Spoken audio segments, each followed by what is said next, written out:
All right. Hi, everyone. My name's Vincent Burke. I'm with UCCS Downtown, and I'd like to welcome you to our Feed Your Curiosity series. Today, we're going to be having Assistant Vice Chancellor Chris Valentine on, and he's going to be telling us a little bit about the fall semester. So here in a minute, we're going to try and find him and invite him on.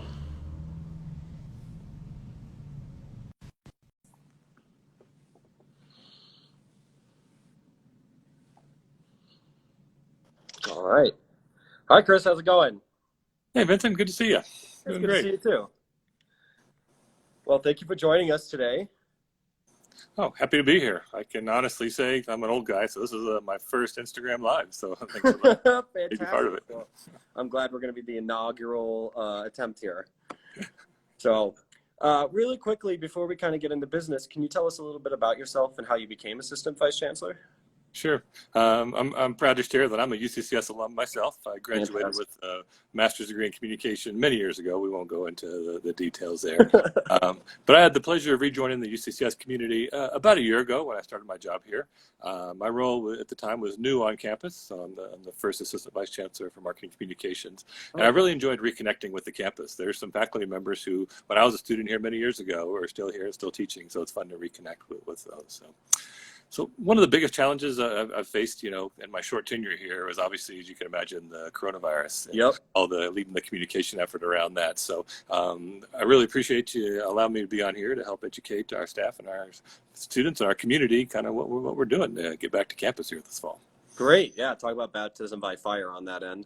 Exactly. So yeah, let's just jump into it here. From the student perspective, we've been hearing a lot about hybrid classes and about what the percentages are going to be for online classes moving towards this hybrid model.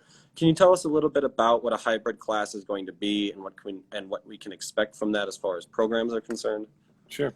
So you asked about hybrid classes. There's actually 5 different ways that classes will be delivered this fall. So let me walk through those descriptions for you briefly. I won't try to bore you too much with it, but the most up-to-date numbers show that about 43% of our classes this fall are going to have an on-campus experience. Okay. So of that 43%, about 15% are going to be fully in person.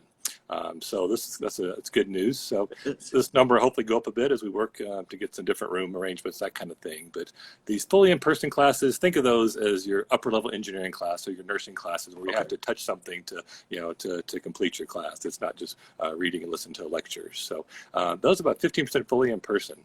The other 28% are what we call high flex classes. Other people call hybrid classes.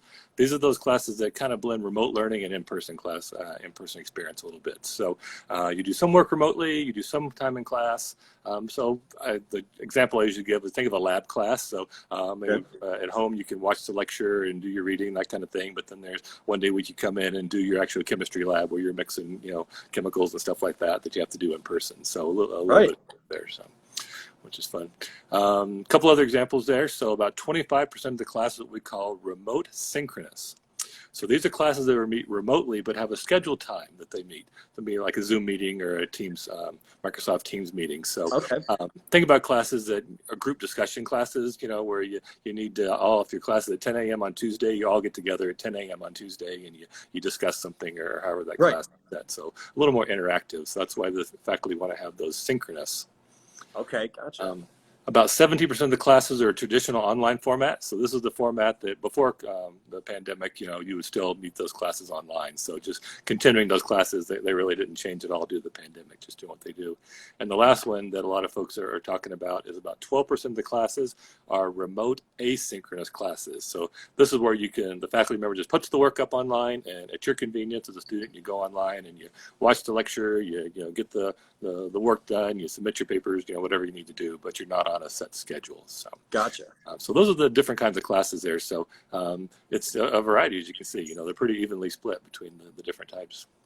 Yeah, definitely. This should provide a very good broad spectrum to be able to work with on that end. So moving on a little bit, what can we expect as far as changes for living on campus and off campus? So everyone who's spending time on campus, whether students, faculty, staff, visitors, we're going to ask everyone to make a commitment before they step foot on campus to what we're calling protect the pride. We're the mountain lions, so we did a little play on words there with, protect the pride. Yeah.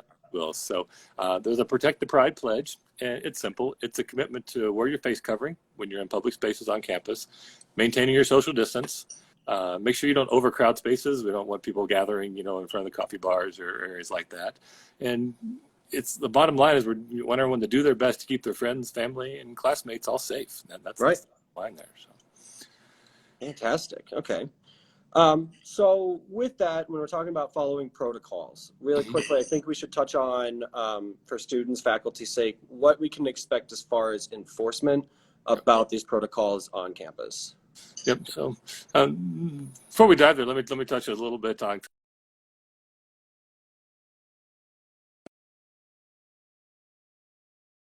So the most visible change that you're all going to see is the classrooms are adjusted to 6-foot spacing. So there'll be a lot of 6-foot social distance between your desk and the student next to you and from your faculty member. Residence halls capacity is reduced a little bit, so most people will have a private room there. Just like out in the community right now, there's plexiglass everywhere.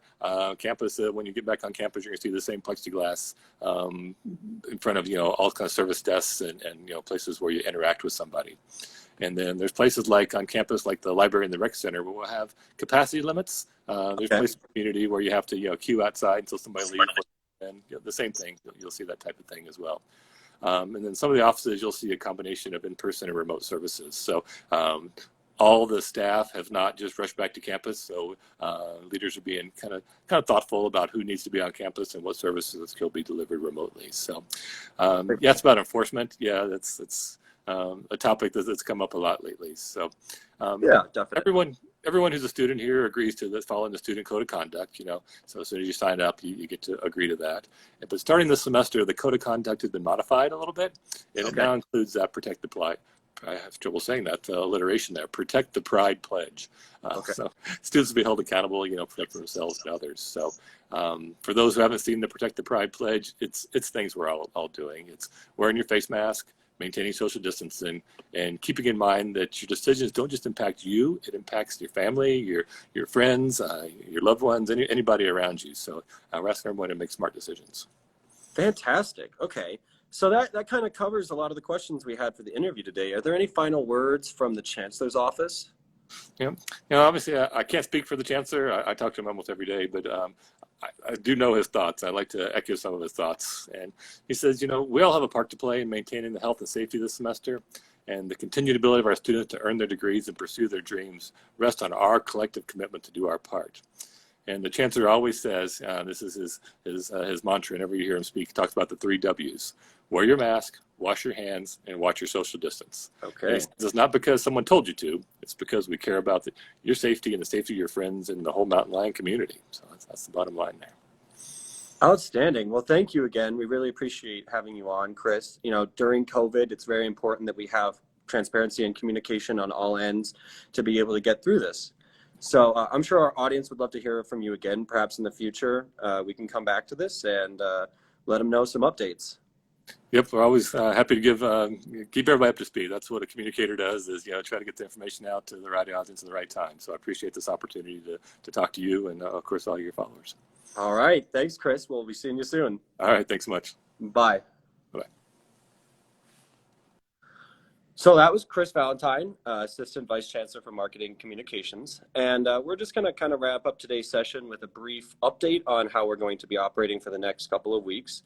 We're going to be transitioning to a bi-weekly content plan. So you'll be hearing from us. We'll be having another session on the 6th, so in 1 week, but then it'll be 2 weeks after that before we have another one. And so if you want to reach out, if you have any ideas what we could possibly cover, you can let us know at downtown@uccs.edu. And, just to wrap things up, we'd really appreciate it if you went and liked all of our pages on Facebook, Instagram, and wherever you see us. So we hope you all have a great evening, a great day, and we'll be seeing you next time. Bye.